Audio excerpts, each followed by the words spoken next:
It's easy, pal.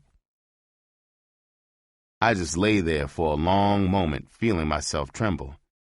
If he had been lovable Henry, my stepfather, saying he hated me, I couldn't have felt worse. True, I had conquered the fast track, but that sucker inside me I couldn't kill was hurting the hell out of me. I looked at him. Somehow I kept my voice steady and the pain out of my eyes. I said, "Gee, sweet, I'd have a bitch of a time trying to cop another friend like you. I feel like bawling just to think about it. I ran down my life story to you. You know I love you like I loved Henry. Maybe I love you, sweet, more than I love Mama. Don't think I'm a chump square when I say it. Sweet, you taught me to be cold-hearted.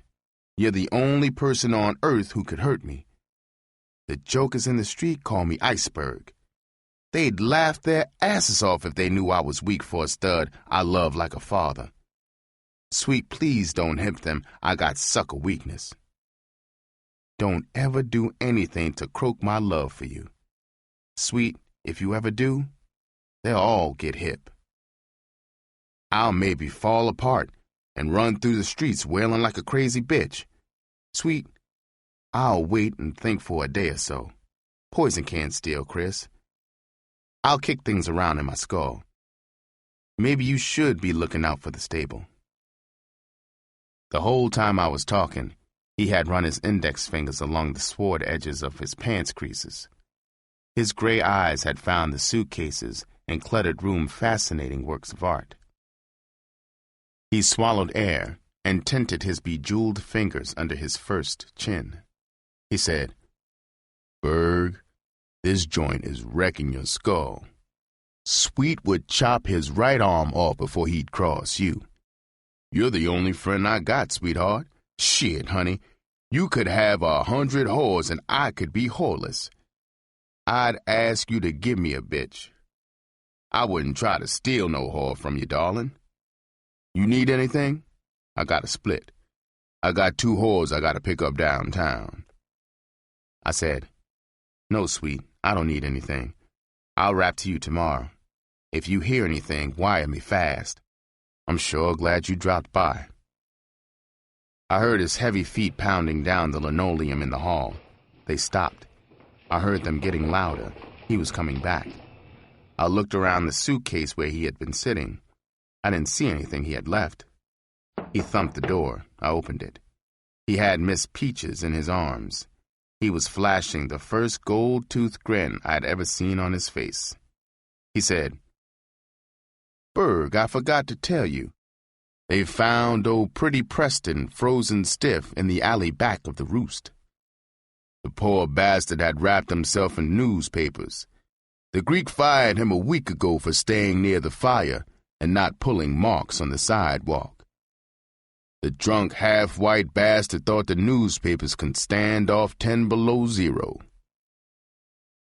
He turned and walked down the hall. I shut the door and fell across the bed. At 3, Chris called. I told her to stay away until my next phony long-distance call to the girls. I told her Poison might try to tail her, and maybe the FBI. She told me they didn't have a chance. She went in front doors of a half-dozen buildings, then out the back doors before she came back to me. When she got to my place, she'd come in the back door and walk through the front door. She'd go through the alley, then through the back door again before she came to my door. Maybe they couldn't keep a tail on her. I told her to stay away to play safe. I told her to not call me from the pad. It would be a bitch if one of the girls picked up an extension. Sweet called the next morning at 1 a.m. The broad next door answered the phone. She knocked on my door. I slipped on an overcoat and walked into the hall. It felt like zero out there. He said, "Berg, I just got the wire. Poison stole your young bitch Faye. I hope she ain't hip to anything that can cross you. Berg, you gotta make some moves. I'll keep my horns to the wire." He hung up. I was in trouble. I went and got back in bed. I thought, Poison's gonna quiz that stinking bitch. She's gonna spill that queer scratch con I've been playing. To tighten his game on her, he's gonna wake her up to the con. He's gonna tell her I'm hiding out in the city. It's a good thing Chris is in on the con. I could blow whoreless in an hour if she wasn't. I need her to take the rest of the stable underground. Maybe I should have split out of town when I first got hot. I gotta move the rest of the stable fast. Poison is a cinch to pull their coats to the con I played. It's the ace to play for a fast cop of maybe the other three. They'll be salty as hell with me if he gets a chance to wake 'em up. Hurry, Chris, and call. At 3, Chris called. I ran to the phone in my pajamas. I almost froze to death talking to her. She said, "Daddy, I had to call you from home. Poison just left with Faye and her clothes. The black bastard has wised up the whole family to that game we played. Dot, Rose, and Penny are larceny to the gills. They're crying and packing their clothes. I can't hold them. They hate me. Poison came into my bedroom before he split. He acted and rapped like I was already his whore. If I had a pistol, I'd have croaked the strong bastard." He said, "Well, Miss Bitch, your nigga is finished. You're the only whore he's got left. I know a fast, pretty bitch like you don't want no pimp you gotta go solo for. With my Faye cop, I got 8 whores. I'm on the inside of this game. None of my whores take falls. I'm top pimp in town. You're the best whore in town. There ain't nobody but me you could take for your man. Bitch, come to me, and you could be queen boss bitch of the 8-horse stable. Get your domes and get out of here with me and Faye. Iceberg is going to the federal joint." She said, "Daddy, what happens now? Maybe Poison will come back and gorilla me. I'm so upset. I know any minute I'll scream myself into a padded cell." The zero drafts blasting through the gap under the back door kept me from passing out. I felt cold sweat dripping down my shaking legs. My throat was having dry convulsions. My voice sounded like it came from an echo chamber. I stammered, "Chris, don't lose your cool. This is Iceberg, remember? Like always, I'll put an angle together. Now listen carefully. Pack your things. Go down and get the building flunky. Pay him to take you to a hotel near the garage where the hog is stashed. Check in and leave your things. Go to the hog, drive back, and pick up your stuff. Go downtown and check into a hotel. Drive the hog back and stash it back in the garage. Take an L train back to your hotel. Call me then." I went back and washed my face in cold water. I looked in the mirror. It looked like I had on a Halloween fright mask. I sure didn't look a bit like a fresh-faced kid anymore. The whites of my once bright eyes were bloodshot and faded. The deep black circles looked like some tricky practical joker had conned me to ram ink spyglasses against the sockets. I started looking for yellow. I had to put a damper on my nerves. I had a little cocaine. I didn't need racing. I needed some skull pacifying. I was out of yellows. Somewhere in the suitcases I had a notebook. The phone number of a connection no farther than 15 blocks away was in it. Maybe he had yellows. If not, what the hell, I'd cop a cap of H. One cap couldn't hook me. Horse was a cinch to kick the jitters out of my skull. It would be 2 hours at least before Chris would call back. I found his number. I called him. I told him in code I'd pick up 6 caps within the hour. I had a fat roll of scratch and a sock pinned inside the sleeve of a trench coat.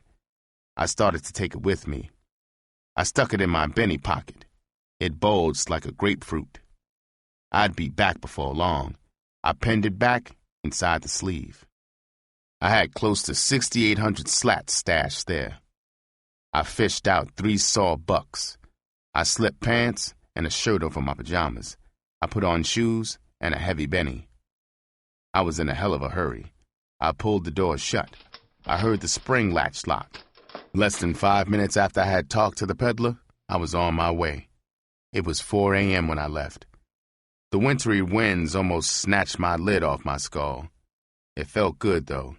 It was the first time I'd walked in the fresh air for months. A bleak overcast was blotting out the sky. Slipping and sliding on the icy sidewalks, I finally got the connection. He lived on the second floor over an all-night chili joint. The joint was crowded. There was no one on the sidewalk. I went up the rickety stairs and copped 5 caps of H.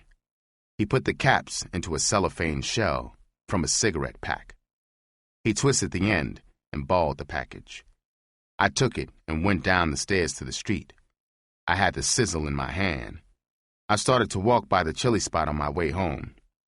2 neatly dressed brown-skinned studs were standing on the sidewalk in front of the joint. Its bright lights floodlighted the sidewalk. It was like walking a show-up stage at a police station. From the side vent in my eye, I saw them pinning me. They stiffened. One of them reached toward his chest. I looked back. He was showing his buddy a small square of paper. I started walking fast away from them. I remembered the sizzle. I downed it and walked faster. I knew they couldn't see in the darkness that I had dropped it. I glanced over my shoulder. I saw a rod in the hand of the taller one as they ran toward me. I ran. They were bellowing, "Halt! Police! Halt! Stop or we'll shoot!" I had reached the corner and was halfway around it. I saw a 4-man squad of white detectives. They were cruising toward me in a police car. They threw a blinding spotlight on me. I froze. They all looked at me. I saw a shotgun muzzle ease out of a fast-lowering rear side window. The 2 rollers chasing me skidded around the corner. In a way, I was glad to see them.